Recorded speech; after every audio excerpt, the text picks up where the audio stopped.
Olá, Luís. Olá, António. Muito grato pela tua disponibilidade para estar aqui hoje. Obrigado pelo teu convite também. Imagina que o Bernardo Claraval sai de uma máquina do tempo e pergunta: quem é o Luís Resina? É bom. É uma pergunta complexa, não é? O Bernardo Claraval, por acaso, foi dos meus... gostei muito de ler sobre ele, apesar de fazer as relações com o Condato Portucalense, na altura do Afonso Henriques. Se não me falha a memória, ele é tio... O Afonso Henriques acho que é sobrinho do Bernardo Claraval. Ou pelo menos há uma relação familiar nesse aspecto. E Bernardo Claraval foi realmente o patrono, pelo menos oficial, naquela altura dos Templários, não é? Como eu me revejo um bocadinho também na história dos Templários, pronto, pode ter havido algum tipo de relação mais estreita no passado que eu não tenho memória.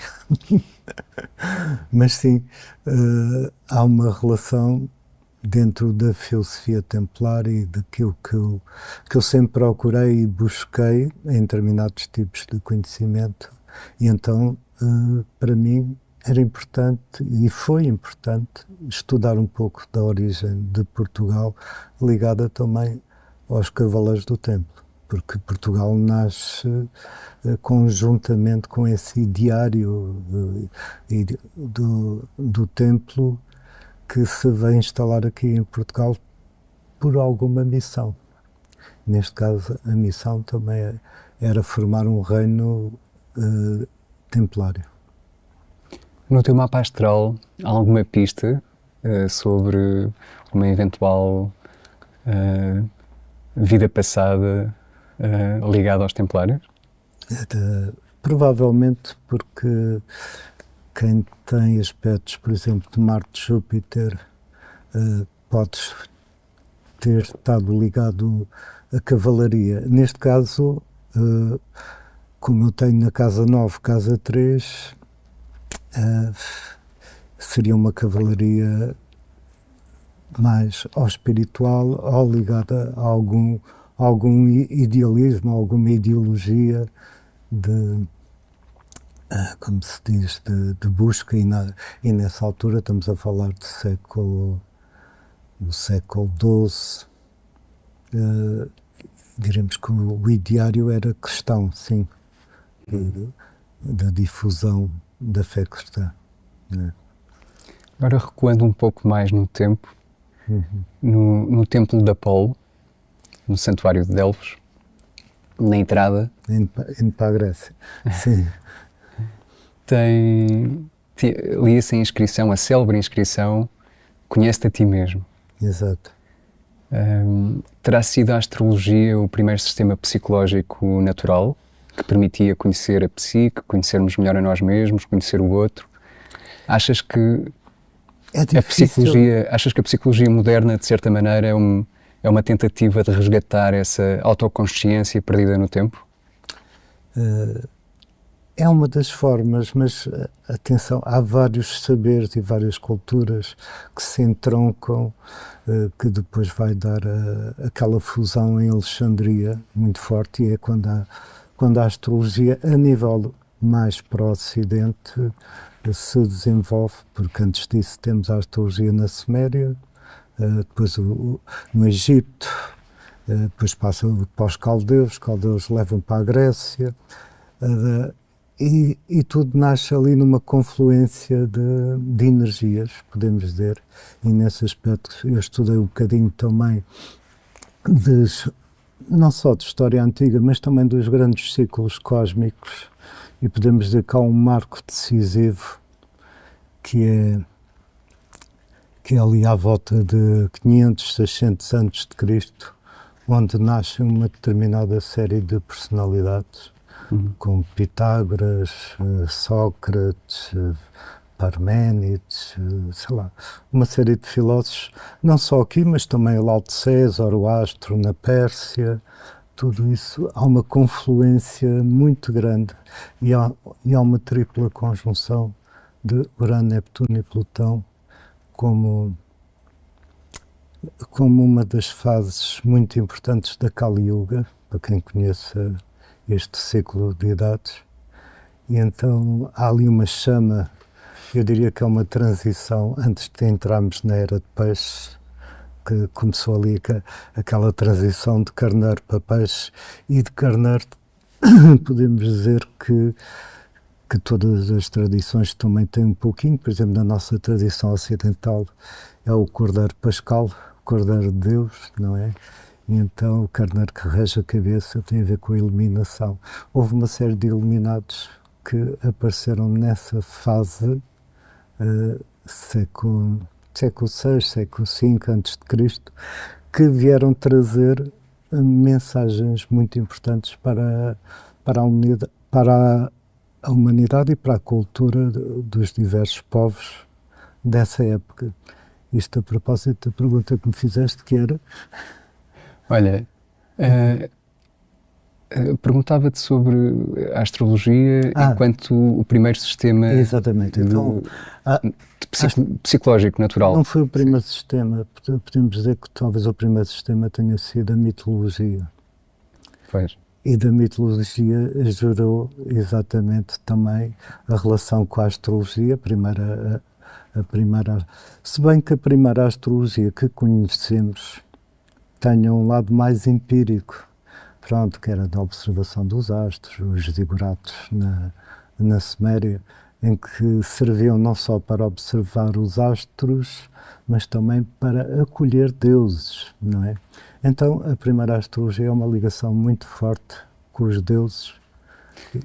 Estamos a falar da mesma coisa, no fundo, não é? Porque os astros são os deuses da mitologia, não é? Os planetas. Os planetas, não é a mesma coisa, mas há uma correlação entre os deuses e os planetas. Por isso, a energia de cada planeta foi configurada também com a energia arquetípica do Deus, em várias tradições, mas podemos dizer que cada planeta contém uma energia em si que foi apreendida através de várias culturas e várias civilizações.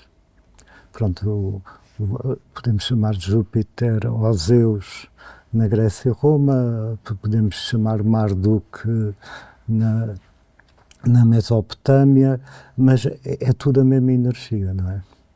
Pronto, e essa energia confluía e foi apreendida pelos primeiros, pelas primeiras civilizações, que temos essa relação com os deuses e com a observação empírica, que depois vai correlacionando com os determinados aspectos do cotidiano. Aquilo que vai acontecendo cá embaixo, até que surge no século, mais ou menos século II, III a.C., a grande teoria astrológica, para mim fundamental, que é do Hermes Trismegisto, Tote no Egito, Hermes na Grécia, que dá o fundamento da parte astrológica, das leis da analogia e da relação do que está em cima e o que está em baixo, da correlação entre o cosmos, o universo e o homem. Essa primeira correlação, que também aparece no taoísmo, não é? É fundamental, porque estabelece essa relação entre o divino e o homem como intermediário entre a terra e o céu, não é? Sim, em muitas civilizações antigas, por não dizer em todas, não é? Aquelas que referiste, os caldeus, os gregos, os egípcios, os Vedas, os maias, todos eles falavam na existência de um poder espiritual. Sim, exatamente. Platão chamava Logos, que desde a unidade se abria em 7 canais. Isso fundamentalmente na tradição hindu, exatamente. Nos 7 rishis. Sim. Os 7 raios. Enfim, que estão na origem de toda a vida, não é? No mundo da manifestação, não é? Exato. E qual é a relação dos raios com o zodíaco? Olha, se formos, eu diria que a teoria dos raios até é uma teoria a posteriori. Antes disso, o fundamento há uma correlação estelar, porque todas as civilizações falam da relação que esses deuses, que também somos nós, isto é outra perspectiva, nós viemos das estrelas, não somos um produto autóctone aqui deste planeta, e há esta relação entre somos filhos dos deuses, não é? E logo, não sei se é no Vedanta ou nos Vedas, que aparece logo esta correlação dos 7 rishis com as 7 estrelas da Ursa Maior, não é? E há dessas 7 estrelas da Ursa Maior que emanam os 7 raios para o nosso sistema solar, tal como nos diz Alice Bailey, pelas palavras do mestre tibetano, também conhecido como o Dzogchen, não é? Então, essa relação é muito antiga e realmente o número 7 é um número mágico porque está ligado à própria vibração do nosso universo. Diremos que a evolução nas formas obedece muito à cadência do número 7, não é? Que encontramos em muitas coisas, as 7 cores, as 7 notas musicais, os 7 chakras principais, os 7 planos do homem, do cosmos e do próprio planeta, pronto, tudo isso, essa vibração 7 está muito associada a ciclos e ritmos de vida, não é? Por isso nós também, aqui embaixo, o 7, onde é que vamos buscá-lo nos 7 dias da semana, por exemplo, no nosso calendário também, temos o 7 muito marcado. Também encontramos nos maias, também os 52 dias, que é a divisão do círculo por 7. Há números assim fundamentais que estão ligados a ciclos de vida, não é? Provavelmente já ouviste falar no Percy Seymour, que é um professor catedrático principal Sim, que escreveu na Universidade de Plymouth, no Reino Unido. Escreveu sobre astronomia e alguma coisa sobre astrologia, penso. Sim, com doutoramento em astrologia, e em astronomia e em astrofísica. Em astrofísica, ok. E ele fez um estudo irrepreensível, assim, muito sério, fundamentado, um estudo científico. Certo. Demonstrando como o movimento dos astros afeta a matéria. Sim, nós somos feitos de espírito e matéria.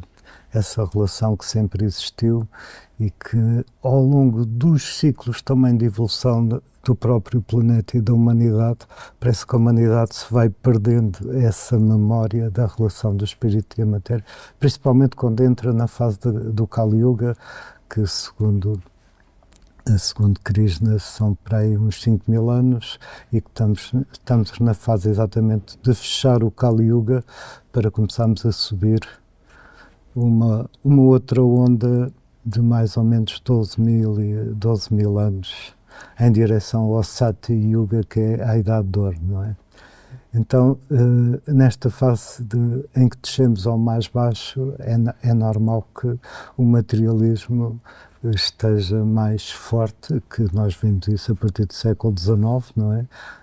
Sim, fundamentalmente a partir daí, e que chegamos hoje a um ponto de charneira, um ponto de viragem, não é? E essa parte, e temos que voltar a fazer essa ligação entre a matéria e o espírito. Mas a tua pergunta, deixa-me centrar. Então, este estudo, sim, o que é que diz? Diz que através das ondas magnéticas do sistema solar, e da ressonância, a atividade solar transporta essa informação, banha todo o sistema solar. Exato. Com essa informação. E os seres humanos absorvem, captam, através da glândula pineal, essas vibrações magnéticas. Exato. Em função, ou segundo a sua, digamos, predisposição astrológica. Não é? Pois, o micro é um reflexo do macro do sistema. E nós vivemos num sistema solar, não é? Esse sistema solar tem embaixadores, são os planetas que giram à volta dele, e todos eles trabalham em correlação.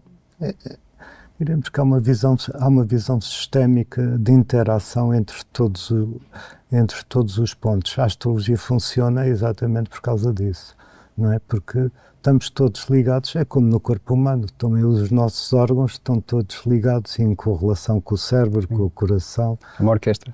Exatamente. É como se o sistema solar fosse uma orquestra a tocar uma sinfonia no campo eletromagnético da Terra. O Sol é o maestro. Sim. Exatamente. E depois cada um capta as melodias. Aliás, o Pitágoras já tinha visto esse aspecto da sinfonia das esferas, não é? Da ligação das vibrações que cada planeta emite e da troca energética que eles estabelecem uns com os outros, e todos trabalham no mesmo sentido. Realmente há toda uma correlação. Eu lembro-me também que no século XX houve um estudo de físicos na Rússia, exatamente para estudarem o efeito dos aspectos angulares dos planetas com a Terra, e chegaram realmente à conclusão de que isso afetava do ponto de vista energético, e não só, e do ponto de vista mesmo material, porque também há efeitos ao nível da própria frequência vibratória dos astros que relacionam isso com efeitos físicos. Nós temos esse exemplo maior no caso da Lua, não é? Que tem efeitos sobre as marés e sobre sobre a flutuação dos líquidos no corpo e sobre os próprios humores, não é? As predisposições humorais que estão relacionadas com a própria Lua, porque nós temos mais 70% ou mais de água no organismo, assim como o planeta, não é? Por isso está tudo a confluir e a relacionar-se nesse aspecto, pois. Não é? Pois, se a Lua tem uma influência tal ordem nas marés, não é? Se move estas massas de água, de oceanos e mares, e não só é muito provável que tenha alguma influência no nosso humor, não é? Que claro. O nosso corpo é 70% água. Assim.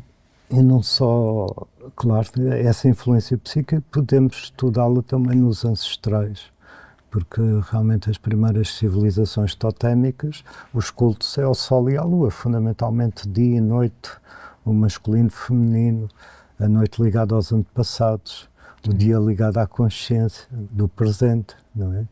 Mas a noite é todo esse lado inconsciente que no fundo é o campo fértil que depois se envolve a psicologia e a astrologia nesse sentido. A Lua representa a personalidade?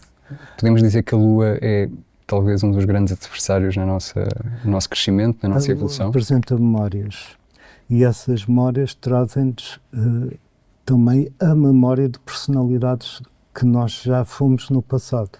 Por isso a Lua está sempre ligada ao passado.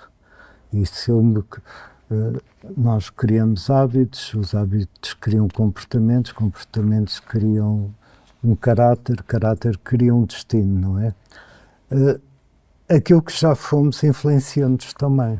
Claro que há essa influência de memórias do passado. O Sol tem mais a ver com a consciência da personalidade do presente, daquilo que estamos a desenvolver nesta vida. Assim como o ascendente tem mais a ver com o propósito de evolução da alma, por exemplo. Isto, para quem estuda a astrologia esotérica, como eu, não é a astrologia comum que nos diz isso, mas do ponto de vista da astrologia esotérica temos esses 3 pontos fundamentais, Lua, Sol e Ascendente, não é?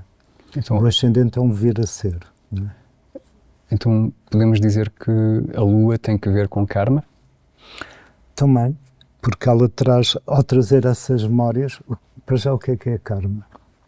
A lei do karma tem a ver com, é uma espécie de lei de causa e efeito, não é? Aquilo que escolhemos, as nossas opções, o caminho que vamos traçando cria um karma. Depois podemos chamar-lhe positivo ou negativo, conforme a personalidade sente essa relação, não é? Mas há karma que é muito útil. Por exemplo, se eu estudei música em vidas anteriores, eu posso nascer nesta vida já com uma habilidade enorme para tocar um instrumento, por exemplo, ou para desenhar, ou para outra coisa qualquer, não é? Isso, há coisa que nós já desenvolvemos no passado e que fica na memória lunar. A astrologia está ligada à Lua e aos nós lunares também. E isso indica-nos essas experiências ou hábitos que fomos adquirindo no passado, que podem ser úteis, ou quando se tornam vícios, também nos podem dificultar o caminho. Os nodos lunares, na verdade, têm sido uma ferramenta muito importante para mim de autoconhecimento. Sim. E quando eu falo do nó... A cauda e a cabeça do dragão. E quando falo dos nós falo essencialmente na questão do karma da cauda, porque a cabeça está mais ligada ao dharma. Sim, ao dharma. É, karma e dharma. Karma e dharma. Por isso, karma é o que trazemos do passado, dharma é aquilo que deveríamos desenvolver a nossa natureza essencial em direção àquilo que é o apelo da alma, chamemos-lhe assim. Ego e alma, não é? De onde vimos e para onde vamos no plano evolutivo. Sim, exato. Tu costumas dar destaque aos nodos nas leituras dos mapas astrais e nas formações? Claro que sim, claro. É um aspecto psicológico importante e não só, é uma ferramenta de orientação e ligação.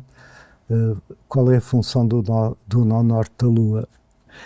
É poder fazer a junção entre a Lua e o Sol. Por isso, do inconsciente para o consciente, de encontrar aqui uma harmonia entre a Lua e o Sol. Por isso, a energia que vamos desenvolver no nó lunar norte vai favorecer muito essa junção da Lua e do Sol.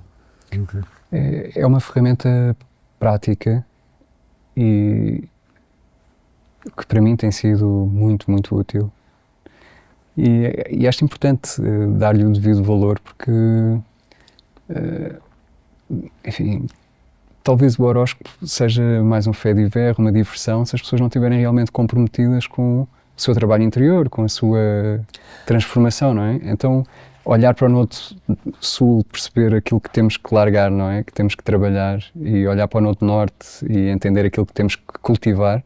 Sim. Para nos aproximarmos da melhor versão de nós mesmos, é importante. Sim, para quem faz uma astrologia evolutiva tem que integrar exatamente o nó norte nas suas leituras, assim também como a oitava do ascendente. Isso é fundamental. No horóscopo desenha-se uma cruz entre o ascendente, o descendente. Sim, a cruz do tema. O fundo do céu, o meio do céu. Sim. É essa a cruz de que Jesus falava? Sim, quando Jesus diz que cada um deve transportar a sua cruz, é exatamente essa cruz do tema que cada um tem que trabalhar e resolver. Essa cruz pode ser uma cruz mutável, fixa ou cardinal, ou às vezes mesmo uma cruz mista, também acontece, uma mistura de ambas. Mas é a cruz da evolução e do desenvolvimento e integração da personalidade.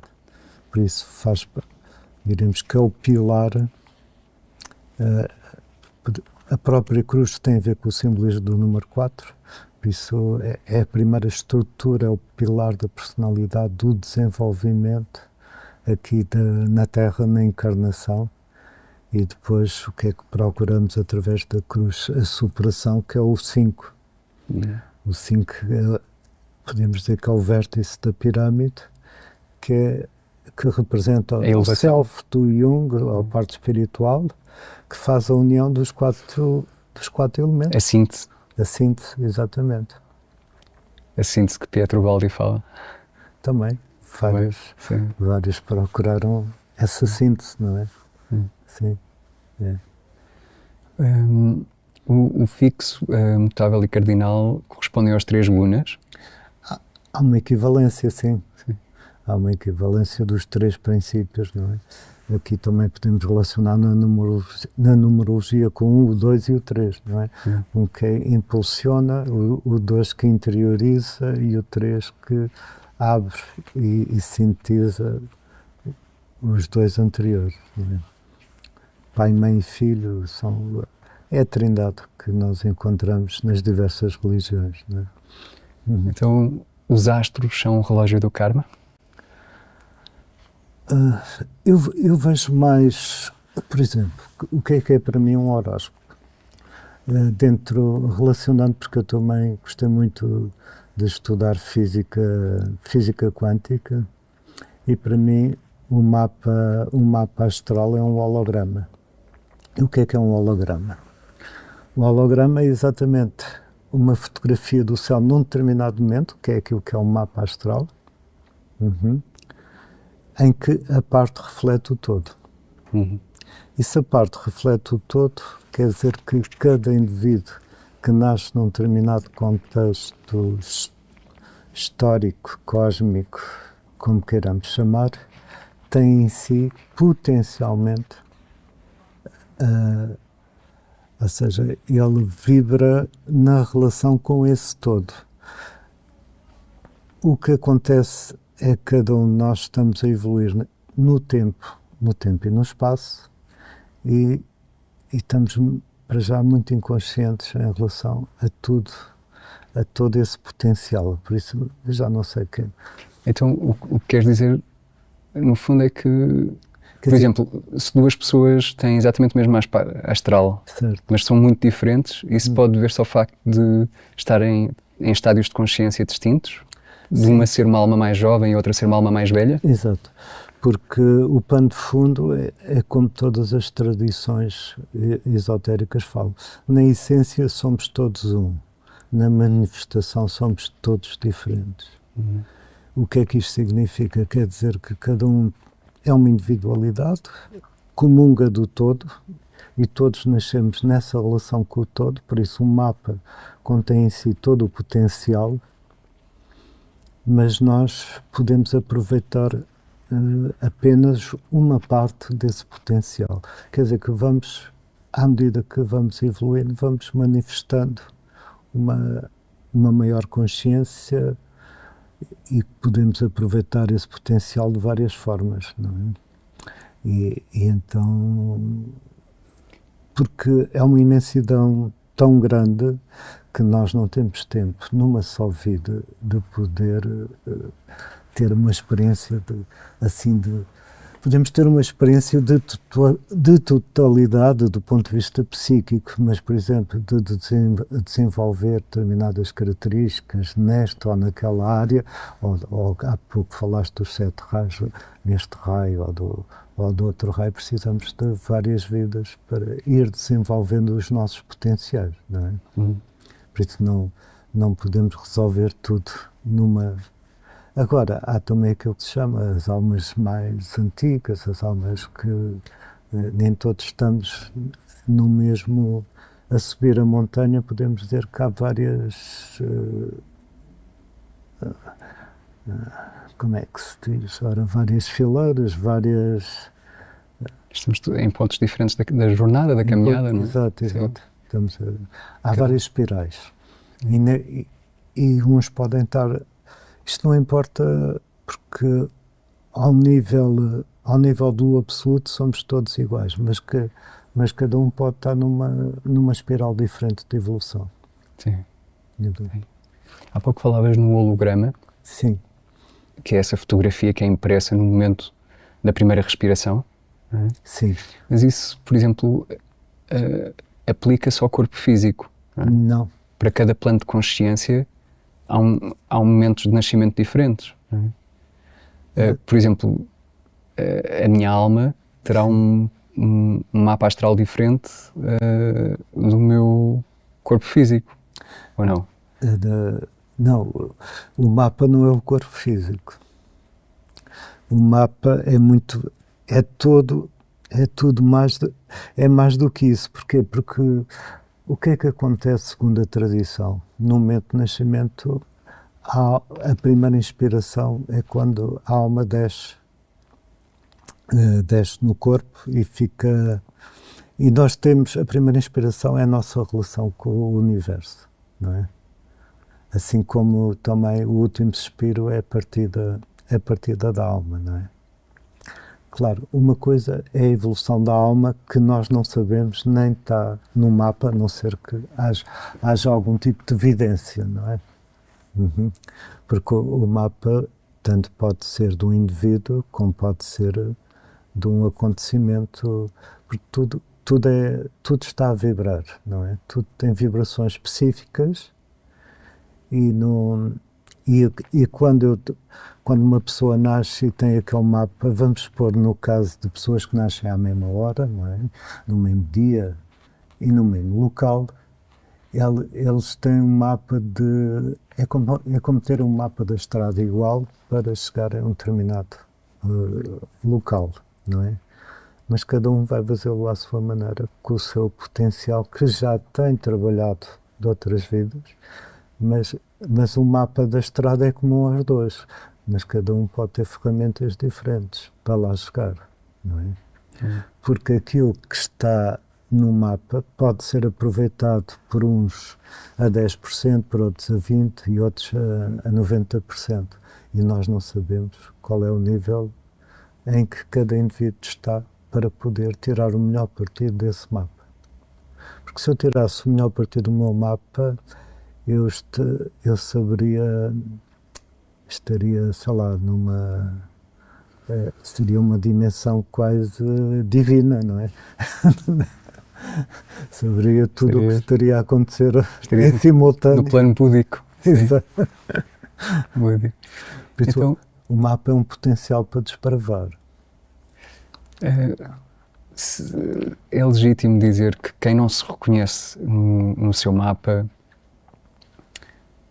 ou é porque os dados de nascimento não estão corretos ou porque não tem trabalho interior suficiente feito, não está a olhar para dentro, ainda não começou a olhar para dentro. Bom, há várias hipóteses que não... Para já, a pessoa pode ter um desconhecimento completo do que é um mapa astral e do que é que são as energias dos astros. E então não se reconhece pura e simplesmente porque não tem conhecimento daquela linguagem, não é?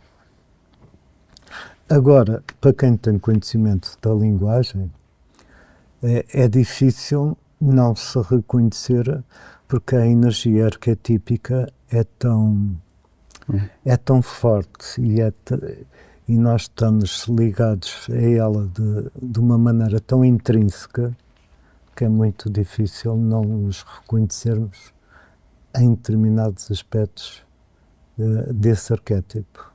Claro que um arquétipo, por exemplo, de um signo, tem muito tipo de vibração. Vamos começar, por exemplo, com o carneiro. O carneiro básico é um carneiro instintivo que leva tudo à frente de uma forma mais egoica. Isto é o carneiro básico, não é? Cage primeiro e pensa depois, não é? E que geralmente pode estar mais em conflito ou acentuar muito a questão do eu. Depois temos o carneiro mais evoluído, que é um carneiro já mais intuitivo. É o carneiro intuitivo que funciona muito bem do ponto de vista da criatividade, do ponto de vista mental, e que tem grandes ideias brilhantes. Por exemplo, o caso Van Gogh, o Dana Rudier, por aí fora, já é um carneiro muito de um ponto de vista vibratório muito mais elevado. Então, ainda se formos para uma camada superior, será um carneiro ao nível da mónada, será aquele que já cumpre a vontade de Deus, não é? O Van Gogh seria o raio 4 ao nível da personalidade? Ao nível da personalidade, poderia ser um raio 4, porque é a harmonia através do conflito. Mas, por exemplo, ao nível da alma, podia ser primeiro raio. E então ser altamente criativo e estar conectado lá em cima, não é?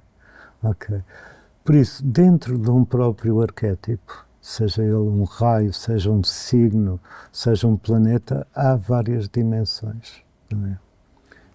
E às vezes só nos identificamos com as mais básicas e não com as mais altas. Há uma gama de frequência, tal como na música há as oitavas, não é? Sim. Aqui acontece o mesmo, não é?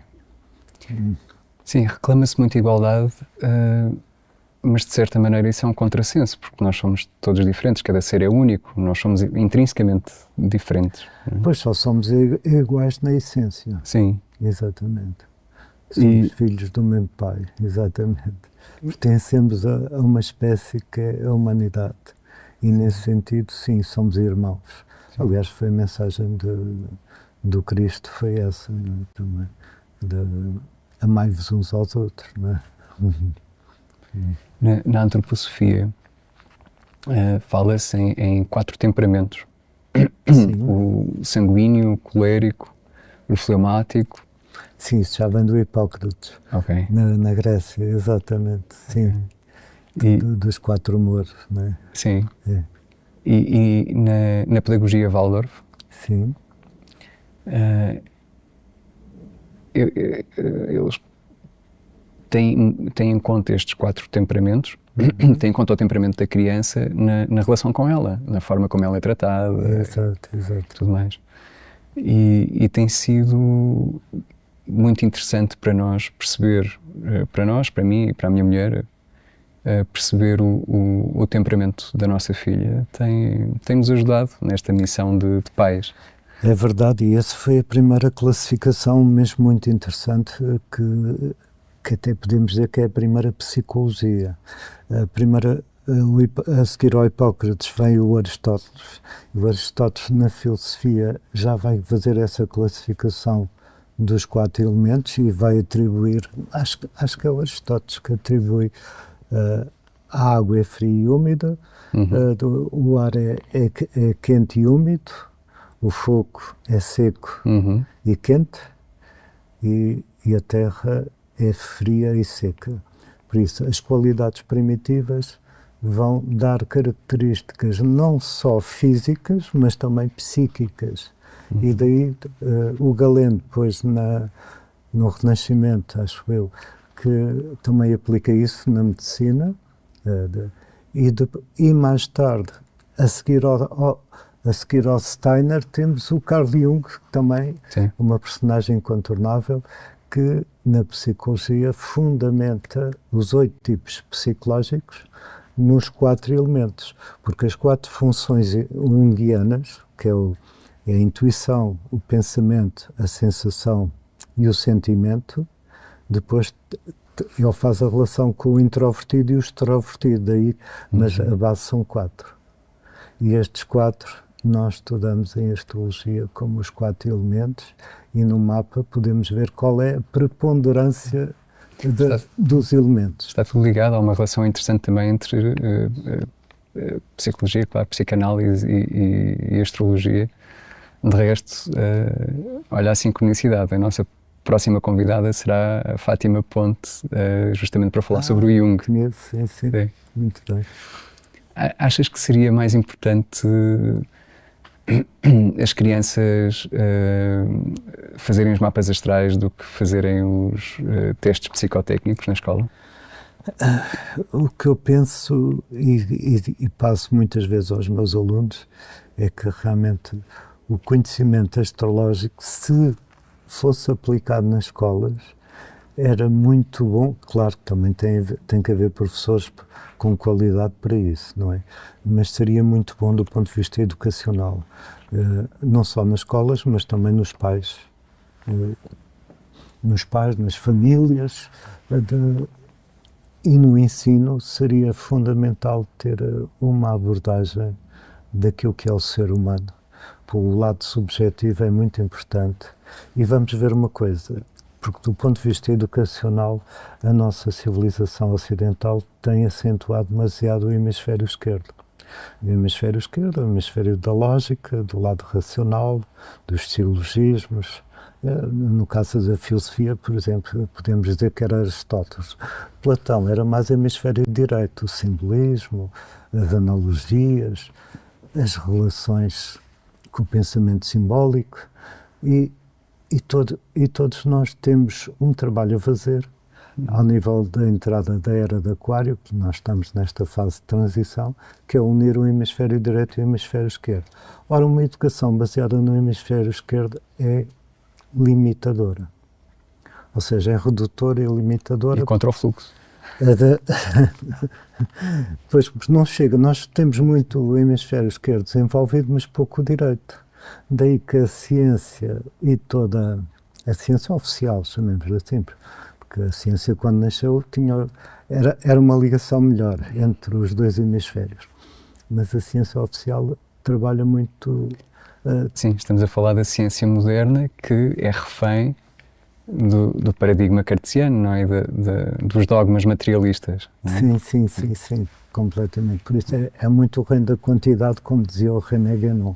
Estamos na última fase da Kali Yuga, exatamente, e então o reino da quantidade sobrepõe-se ao reino da qualidade, não é? Mas agora tudo isso está a inverter, progressivamente tudo isso está a inverter, e esperemos que nos próximos tempos haja uma mudança qualitativa. E por falar nisso, este ano 2025 é já um ano de viragem muito forte em relação a esse paradigma.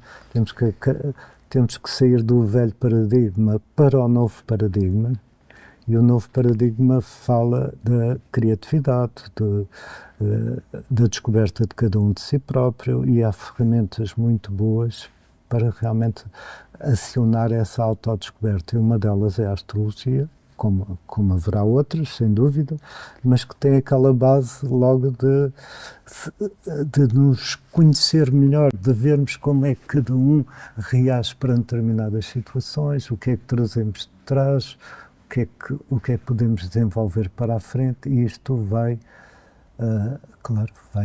se contrapor completamente em relação ao racionalismo, não é? Achas que neste período de transição, nesta nova era, a astrologia será finalmente abraçada pela comunidade científica e vão surgir novos investigadores? Não me preocupo muito com a comunidade científica. Como o Michel Gauquelin e o Giorgio Picardi, que vão... O Michel Gauquelin é da década de 60 e ele fez um trabalho interessante, que juntou para aí 5.000 mapas com horas de nascimento, o que foi muito bom na altura. Na época era mais difícil. Na época era mais difícil, não havia computadores, e fez aí ele era um cientista que queria desmistificar a astrologia, ia dizer que aquilo não funcionava. Mas depois, quando fez a relação dos 5.000 mapas por áreas políticos, artistas, não é? A influência de Marte. Exato, Marte, Lua, Júpiter, por aí fora, chegou a uma conclusão que aquilo saía, em termos estatísticos, já não podia ser um acaso, já ultrapassava uma determinada marca. E sim, então... ele apresentou muitas evidências, mas claro, foi ostracizado. Sim. Exato, não interessa, a astrologia não interessa, porque quem começou a difundir a astrologia foram os mídias em França, no início do século XX, e começaram a fazer aquelas previsões semanais ou diárias que nem era feita por astrólogos, e era um fait divers. Logo, aquilo denegriu a imagem da astrologia, ficou um bocadinho no seio público, ficou manchada a astrologia, mas foi o próprio sistema que criou essa imagem da astrologia. Porque a astrologia foi sempre respeitada, ela esteve sempre ligada aos nobres, à monarquia, ao próprio clero. Houve papas que se serviram imenso da astrologia. Porquê? Porque é um conhecimento muito forte e do qual há também um certo receio de que possa influenciar as pessoas. Não é? Como é que tu vês este sistema em que vivemos? Há controladores deste sistema? Provavelmente haverá. Há sempre quem se aproveite dos sistemas. É uma coisa que emergiu na Esta na caverna de humanidade. Platão tem amos? Tenhamos. Pode ser que tenha, mas não é uma questão que a meu título pessoal me preocupe muito essa questão. Nós somos senhores de nós próprios, nós temos que encontrar o nosso poder pessoal e realmente transmutá-lo. Isso é o trabalho individual de cada um, que cada um tem que encontrar dentro de si o seu lado mais real, aquilo que nós chamamos o empoderamento do ser. Agora, há realmente, do ponto de vista coletivo, sempre houve forças que se gladiam entre umas com as outras. E isso pode provocar que provoca atrito, que provoca dificuldades, mas também a humanidade desenvolve-se através do quarto raio, que é a harmonia, através do conflito. Por isso, o conflito também é necessário para que as pessoas acordem. Porque às vezes somos um bocadinho, parecemos umas marionetes que há uns cordelinhos aí fora, porque muda-se a ideia. Basta ver, há uma divulgação de uma ideia, as bolsas caem, os sistemas económicos abanam por aí fora. Então, mas o que é isto? O que é que se passa aqui? Que relação é esta? Isto parece que é uma realidade que foi projetada. Ou uma ilusão? É completamente uma ilusão. Porque, aliás, o dinheiro é uma ilusão também. A matéria tem um lado de ilusão também, forte. Quando eu digo ilusão, não é que ela não coexista e não esteja presente, mas é a forma como nós nos relacionamos com ela que criamos a ilusão. A nossa lente é a ilusão, não é? Como? A nossa lente contaminada. Pois, sim. Porque às vezes diz, porque não há dinheiro. O dinheiro é virtual. Hoje em dia, cada vez é mais virtual. Não é? Basta haver alguém que tenha poder e diga alguma coisa para perturbar todos os mercados, não é? Por isso estamos num mundo virtual em que o pensamento e as ideias vão ser muito mais importantes na era de Aquário do que a matéria. A matéria vai ser relegada para um segundo plano, porque realmente não há dinheiro que compre felicidade, não há dinheiro que nos quer dizer, não é ele que dá essa capacidade de apreciação da vida, Que dá sentido à vida. que dá sentido à vida Aquilo que dizias há pouco em relação aos amos da caverna, eu coincido também com o que eu penso. Há dias falava com o Paulo Borges também sobre esse assunto, e o Pietro Baldi tem uma visão muito interessante sobre esta questão, que é, ele diz que há duas correntes, os interioristas e os exterioristas, parece-me que é assim. Então isso seria os introvertidos e os extrovertidos. Ele diz que há quem considere que o meio tem que mudar primeiro para o homem mudar depois, para o homem conseguir mudar. E a outra corrente, os interioristas, acreditam que primeiro tem que mudar o homem e que a mudança no meio é consequência dessa mudança interior. Exato, sim. Eu não nego que o meio tenha influência. Exato, claro que tem. Mas se tiver uma influência decisiva, então é sinal que nós não estamos a trabalhar connosco mesmos, porque se nós estivermos realmente comprometidos com os valores essenciais da vida e com a nossa evolução, então nós temos a capacidade de superar todas as limitações, não é? Que o meio nos impõe. E há tantas evidências disso, tantos grandes seres que tinham tudo para dar errado, não é? Enfim, foram marcos, não é? Se tornaram referências para toda a humanidade, fizeram a humanidade avançar. Claro.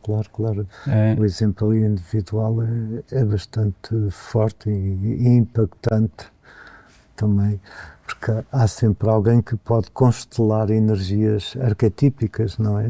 E que tem um impacto maior ao nível da sua comunidade, não é? Nesse aspecto são exemplos que, por exemplo, na tradição eram os heróis, não é? Sim. Os heróis faziam a ponte entre o homem comum e os deuses, não é? Isto o herói grego, por exemplo, nessa tradição. Antacarana. Antacarana. Exato, faziam essa ponte. E então, realmente, os indivíduos podem ter, são marcantes, não é? E então, em lugares de poder, então, ainda são muito mais marcantes, não é? Por esse motivo... Para o melhor ou para o pior, não é? Sim. Por esse motivo, o foco realmente tem que estar naquilo que nós podemos controlar, que somos nós mesmos. Sim, o que podemos controlar é o desenvolvimento da nossa personalidade, porque, por exemplo, ao nível da alma, é conectar, é estar aberto e fazer a conexão. Sim. E deixar fluir. Sim. Controlar não no sentido de controle absoluto, mas tudo aquilo que se passa à nossa volta no mundo, não é? Por vezes as pessoas ficam muito angustiadas com as notícias, com tudo o que acontece à volta. Porque projetamos e vivemos dessa realidade que nos aparece como sendo não sei, é um espelho do coletivo, não é? Culpando os pais, o sistema, não é? Por todas... Porque todos os seus problemas. Só estamos a ver aquela tela do presente. Não estamos a ver toda a história da humanidade, não estamos a ver a confluência... E a nossa própria história, porque tudo aquilo que existe no presente é karma, não é? Nós no presente colhemos as sementes que foram plantadas no passado, individual e coletivamente. No presente temos que ver que são oportunidades também de crescimento e desenvolvimento. E se criarmos esta sociedade, há que ver para quê e com que fundamento e para onde é que vamos, não é? Sim, tudo é perfeito porque tudo tem um propósito, tem uma razão de ser. Exato. E o karma não é um castigo, o karma é pedagógico. Não, e quando nos afastamos muito do Dharma, acontece, como dizia o Krishna, não é? A teoria dos avatares que voltam no final de cada era para restabelecerem a ordem e muitas vezes restabelece a ordem com transformações radicais. Por exemplo, o caso há 13 mil anos atrás, saímos de uma era, foi o de gelo também, e grandes transformações mesmo ao nível da crosta terrestre, não é? E agora estamos exatamente no ponto oposto. Para quem estuda o movimento de precessão dos equinócios, estamos num ponto de charneira fundamental, que tem a ver com duas eras. Há 13 mil anos atrás foi a Era do Leão, que as esfinges no Egito aponta exatamente para essa era do Leão, está a olhar para lá, para o Oriente, e ao Ocidente temos Aquário, que ao entrar no Aquário entramos naquilo que os maias chamam uma faixa de luz, onde recebemos mais energia da galáxia, que são os fótons de luz que entram dentro do sistema solar e atingem a Terra, não é? E que criam uma oportunidade de transformação a nível dos quantas, em termos de consciência, uma aceleração muito grande e muito forte, por isso é uma oportunidade para darmos saltos quânticos. E Marco Aurélio dizia, ou te endireitas ou serás endireitado. Pronto, isso realmente, se sairmos se formos contra a maré, levamos com o rio em cima, não é? Uhum. E então há sempre também consequências, as leis de causa e efeito também atuam. Não é? Também. O Rudolf Steiner e o Gurdjieff falavam nos 3 centros. Diziam que no processo de expansão de consciência o ego fragmenta-se e passa a reconhecer, a identificar os 3 centros. O pensar, é discernir, não é? Sim. O pensar, o sentir Sim. e o agir, a vontade. Ok. Sim. Terá sido o caso de Fernando Pessoa? Os 3 heterónimos correspondem a esses 3 centros? Não sei se ele se fez isso com essa intenção. Agora... Eu pergunto porque sei que tu és um grande estudioso de Fernando Pessoa. Sim. Sim. Quer dizer, ele pelo menos, do ponto de vista dos mapas, eu agora estudei isso já há muitos anos, não tenho assim a memória exata. A única coisa que eu me lembro é que os 3 heterónimos, mais o Fernando Pessoa, que é o 4º, representavam a união dos 4 elementos, sim. Ele trabalhou o mapa em função dos 4 elementos. Agora, se pensou nesse eixo dos 3, não sei. Não sei. Teria que estudar novamente os mapas para ver. Ok. Luís, qual é a influência, isto é uma pergunta mais técnica, Sim. qual é a influência das estrelas fixas, como Sirius e Vega? Uhum. As estrelas, sim. Podemos dizer que as estrelas são simbolicamente as terras dos deuses, não é? E nós, há quem diga que nós viemos das estrelas, sim, e também acredito nisso, e que vamos passando por alguns pontos da nossa galáxia, não é? E dentro da nossa galáxia há braços estelares com estrelas de especial grandeza que estão mais relacionadas também com a própria galáxia. Podemos dizer que a galáxia também tem esses 7 raios e que, por exemplo, na astrologia esotérica, o que é que nós lemos? Que o sistema solar está ligado ao 2º raio. O 2º raio é o raio do amor-sabedoria. Uhum. E então, e sabemos também que a estrela Sirius é o alter ego do nosso Sol, por isso é onde emana o 2º raio, assim de uma forma mais vibrante. Então podemos dizer que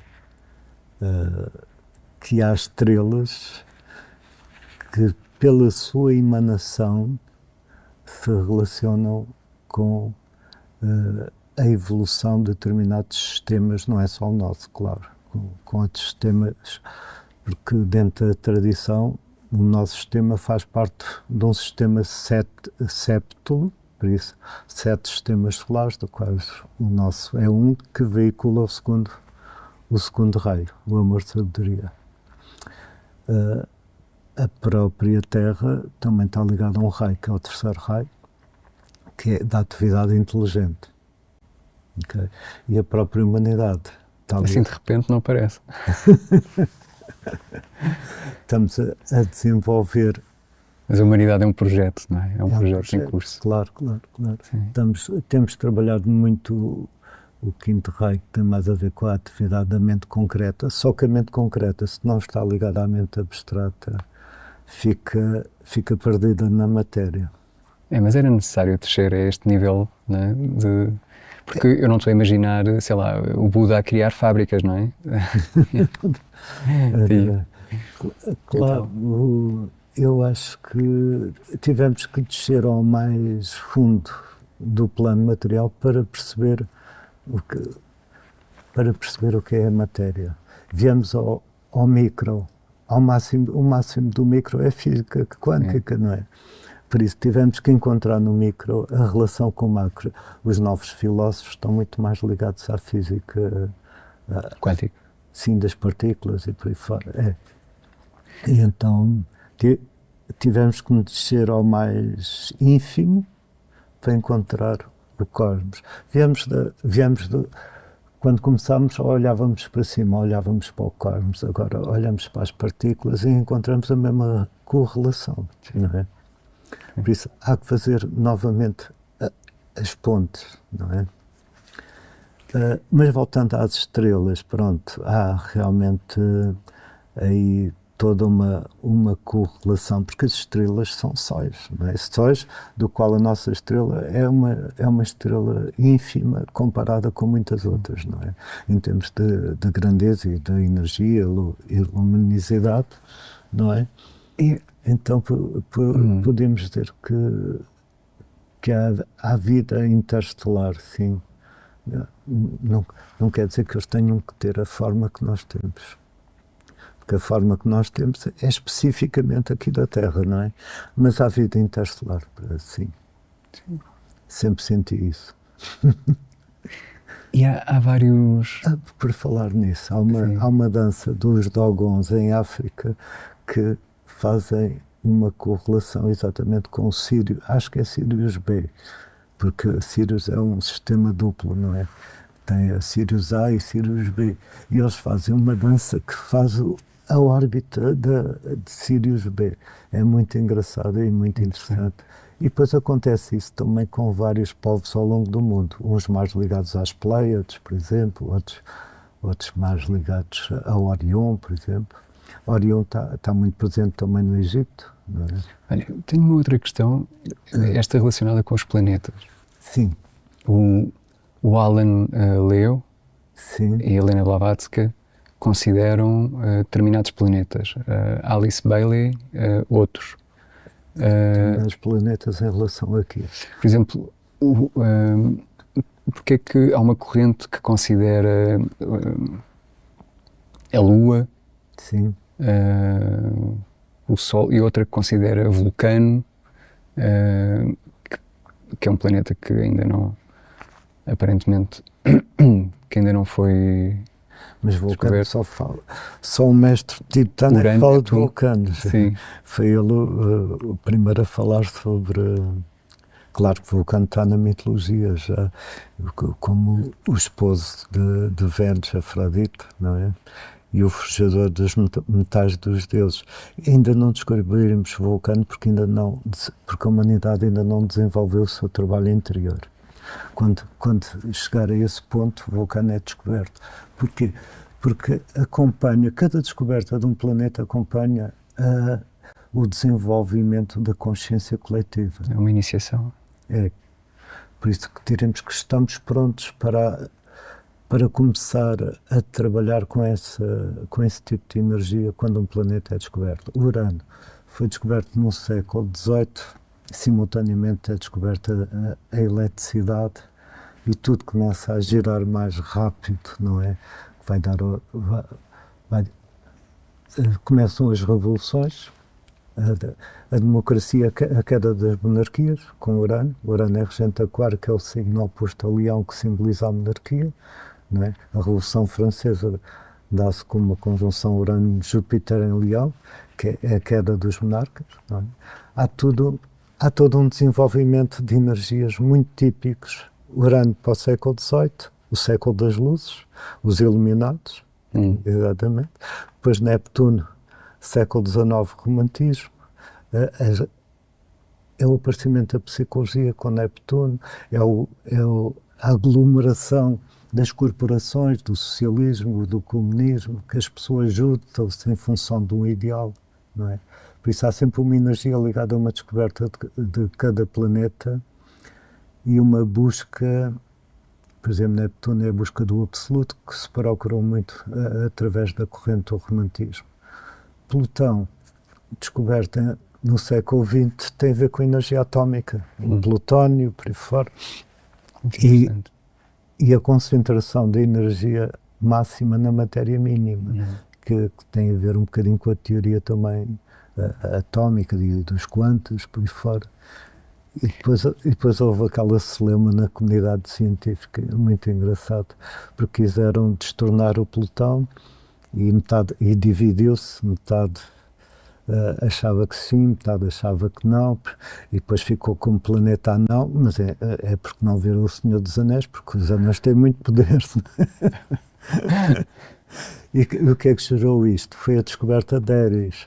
Em 2004, 2005, descobriu-se um planeta que fazia o dobro da órbita de Plutão, por isso à volta dos 500 anos, à volta do Sol, só que pertence à cintura de Kuiper. E Eris, na mitologia, era conhecida como a deusa da discórdia. Chegava ao Olimpo, lançava os dados e criava a discórdia. O que é que gerou, quando ela apareceu, gerou que a comunidade científica dividiu-se ao meio. A discórdia foi instalada, muito giro, muito interessante, porque a energia está lá antes de ser descoberta e quando é descoberta revela-se. Isto é o que acontece. Oi.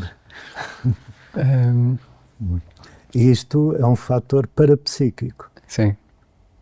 Sim. E também no final do século XIX, princípio do século XX, a parapsicologia teve o seu lugar também. E começou a ser estudada olha, por exemplo, no campo militar, também em vários... E com aquelas cartas para os processos de extrasensorial e por aí fora.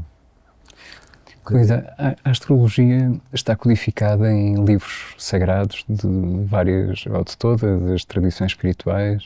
Sim, por exemplo, na Índia diz que, já não me lembro qual é o deus, que forneceu, como é que era, a astrologia, o yoga e ainda eram para aí 3 conhecimentos, que um deles foi a astrologia, exatamente. E também em grandes clássicos da história da humanidade.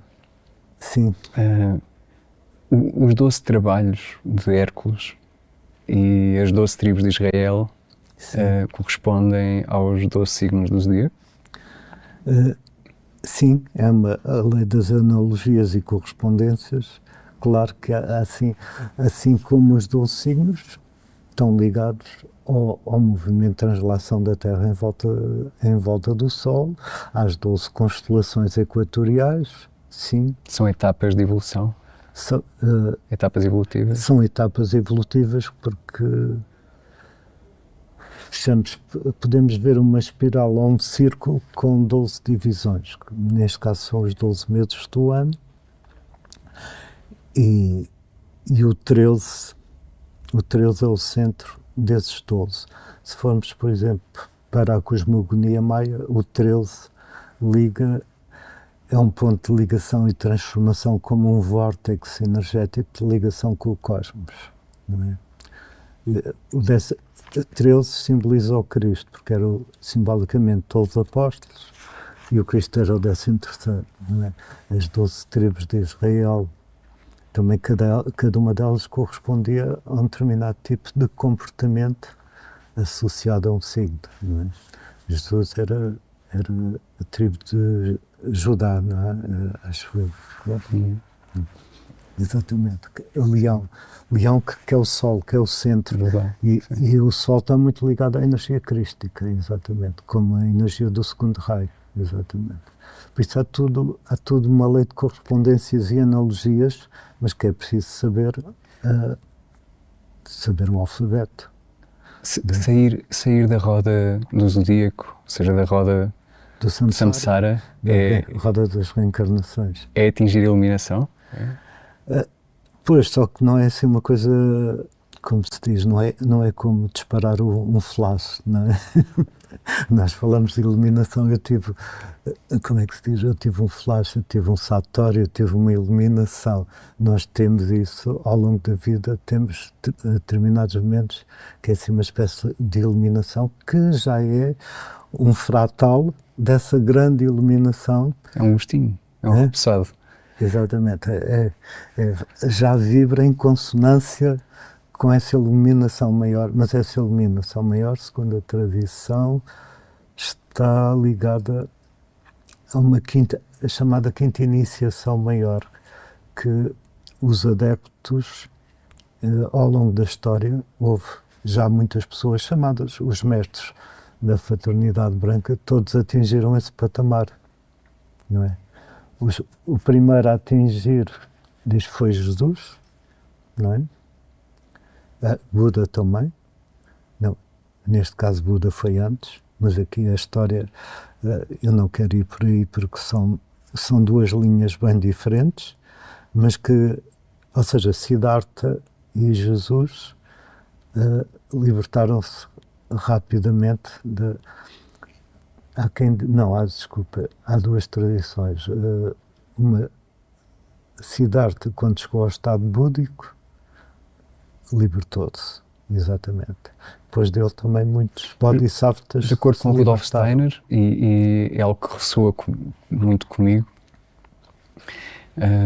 Jesus Cristo não é, ao contrário do que muita gente julga, mais um avatar. Ou seja, é um caso muito especial, porque a energia de Cristo Jesus funde-se com a Terra. Sim. E é o impulso para as transformações que nós estamos a viver agora. Não é? Sim, é um fenómeno cósmico muito impactante, sem dúvida. Foi a primeira vez que um ser de alta envergadura desceu sobre Jesus. Jesus foi uma personalidade, mas muito de elevada consciência. Rudolf Steiner diz que Cristo Jesus foi a reencarnação de Zaratustra, e que entre os 30 e os 33 anos teve ligação direta ao espírito. Claro, porque a energia crística só desceu sobre Jesus dos 30 aos 33. Essa é a grande questão. E foi o trabalho fundamental que foi feito nessa altura, e aliás um corpo físico já não aguentava tanto essa energia se fosse mais tempo. Por isso, por exemplo, agora na Era de Aquário, isto aconteceu na Era de Peixe, na Era de Aquário não vai haver nenhuma personalidade física que encarne o avatar da Era de Aquário, ou o Cristo da Era de Aquário. Quando Cristo disse que eu volto daqui a 2000 anos, é a sua energia que vai ser difundida através de grupos e pessoas, espalhada. Sim. Porque Aquário é um signo de ar, andar, de pensamento, e que tem a ver com indivíduos. Qual é? Um grupo de indivíduos. Logo... É dispersa. É dispersa no sentido que se manifesta em vários campos. Exatamente. Pois, e aquele é natural que haja maiores concentrações em determinados... São núcleos de indivíduo que vão incorporar a energia de Aquário e vão difundi-la e manifestá-la. São os mensageiros. Por isso é que ele disse para ir terem com o aguadeiro. O aguadeiro é exatamente essa energia de Aquário que une os seres que estão mais despertos e a vibrar na nova era. Pronto. Esse vai ser o trabalho grupal. Então, um pouco como aconteceu na época dos descobrimentos? Como? Um pouco como aconteceu na época dos descobrimentos? É diferente. Aí eu acho que era a missão de Peixe que Portugal cumpriu a ligação espiritual material, e quando começou a cair mais no plano material foi quando caímos. Ou seja, no auge do Império, no século XVI, no auge do Império, com Dom João III, desculpa, caímos exatamente, tínhamos o domínio todo material do ponto de vista da expansão maior, e começámos a cair lá de cima, cá para baixo. Exatamente porque a parte espiritual foi relegada para segundo plano. Sim. Eu acho que nós estamos a cair desde a Batalha de Alcácer Quibir. Não, mas caímos antes. Começámos a cair lá. Há quem diga que foi a partir de Dom João II, mas com Dom Manuel I E ainda não parámos de cair. e Dom João III, a queda está muito mais pronunciada, principalmente quando Dom João III deixa entrar a Inquisição em Portugal. O último herói celebrado em Portugal foi Dom Sebastião. Sim. Portugal está assombrado. Mas era o corolário dessa desvirtuação. Ou seja, quando passámos a... Por exemplo, o infante Dom Henrique tinha muito mais o interesse em chegar aos cristãos coptas, realmente há toda essa parte da ligação com o Oriente, o cristianismo e a parte oriental, de fazer essas ligações espirituais com o Preste João, do que propriamente a pimenta da Índia. Quer dizer, tudo isso era importante para fazer. Sim. A parte material era importante, mas havia um objetivo muito mais espiritual. Quando, a partir de Dom Manuel I, a ostentação e a parte material se sobrepõe à parte espiritual, começamos com a perseguição aos judeus, não é? Começamos a criar exatamente todo o plano de queda que já se antevia, não é? Então, depois, com a entrada da Inquisição, foi o último... O António Telmo diz, no livro O Horóscopo de Portugal, diz que no dia 1 de janeiro de 1978, o Sol, ou Osíris, como Fernando Pessoa lhe chamava, transitou da quarta para a quinta casa, depois de uma permanência de 101 anos. Eu acho isso um bocadinho alegórico. Ok. Não... Ia-lhe perguntar o que é que isso representava. Era uma descida...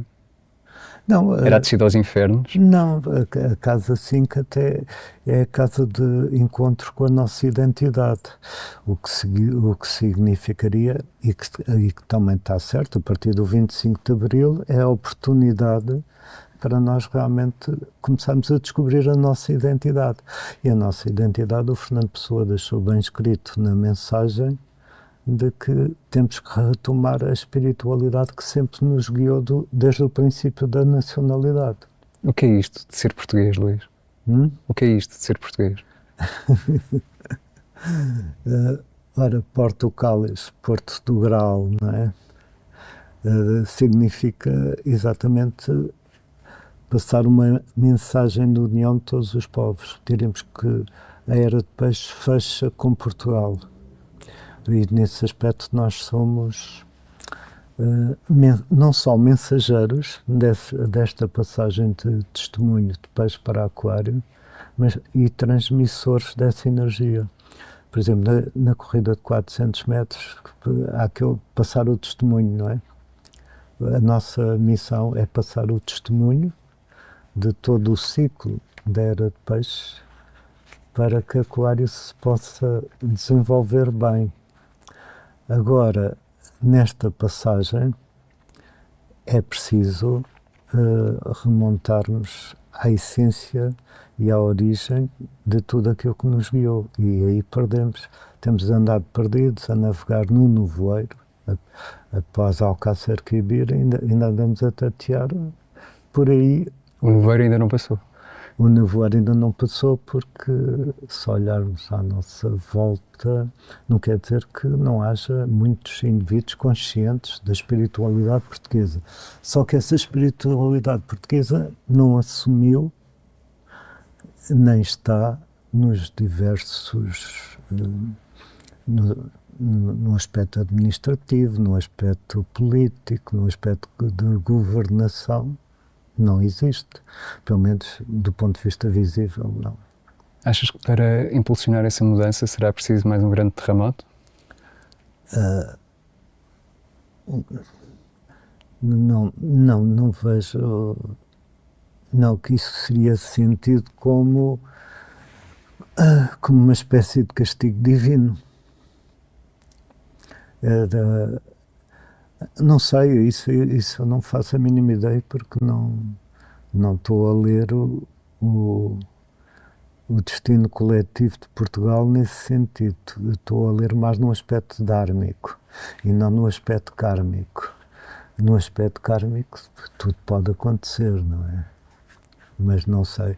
Claro que quando nos desviamos muito, se olharmos para o terremoto de 1755, eu também estudei um bocado o terremoto e pensei porque é que atraímos esta situação do terremoto, não é? E do ponto de vista histórico, não faz sentido como em Portugal, nesses reinados, ter havido perseguição e queimar pessoas nas ruas. Ou seja, o dogmatismo religioso atingiu determinados limites num povo que não tem a ver com isso, ainda por cima que tem a ver mais com o cristianismo esotérico. Como sabes, ou seja, os reis católicos tiveram um aspecto de subversiência, como é que se diz? Pronto, muito em relação ao papado. Subserviência. Sim. Subserviência muito grande. E isso foi penoso e estabeleceu uma fatura muito grande no nosso desenvolvimento.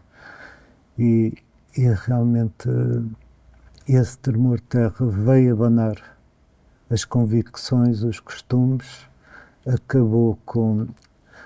Quem é que veio? Marquês de Pombal? E afastou tudo o que foi ordens religiosas. Sim.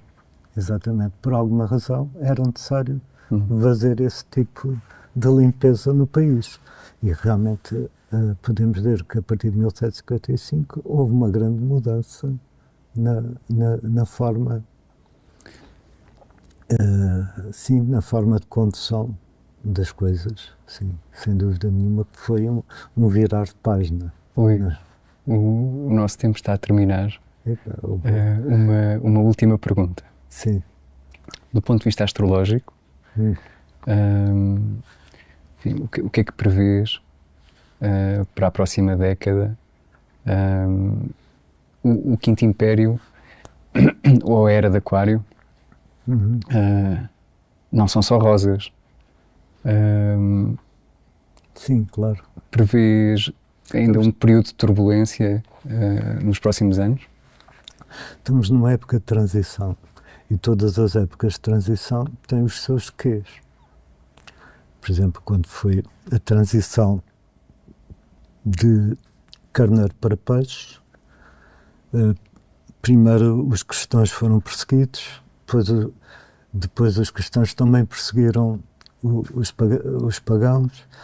Houve muita celeuma, a altura em que a Biblioteca de Alexandria foi destruída, não é? Muita coisa. Houve fases de grande... como é que se diz? Caos, não é? Sim. Fases bem complicadas. Aqui também estamos numa fase de transição complexa. Não sei, tanto podemos dar grandes passos em frente, como trazer algum caos instalado, não é? Porque todas as transições há coisas que têm que acabar para vir uma nova ordem, não é? E estas transições geralmente podem levar, segundo a tradição, uns 300 anos. A natureza destrói para construir. Sim, quando os homens não seguem o caminho mais ligado ao seu desenvolvimento espiritual, vamos chamar-lhe assim, a natureza revolta-se. Mas isso já acontece com nós próprios. Nós adoecemos quando realmente... Não estamos alinhados com o nosso propósito divino. Exatamente. Isso já acontece com o indivíduo, com a sociedade também, porque tudo é espelho no micro e no macro. Uma coisa da outra. Porque é que adoecemos tanto? Exatamente porque temos uma sociedade desequilibrada. E nas cidades vê-se mais isso, porque temos menos relação com a natureza é que nos cura, não é? Pronto, esse é um lado fundamental. Claro que a transição será melhor cada vez que expandirmos os nossos campos de energia de consciência. se remarmos contra a maré, é claro, causa efeitos normais e naturais da vida, não é? Muito grato, Luís. Muito grato. Obrigado também pelo convite. Obrigado.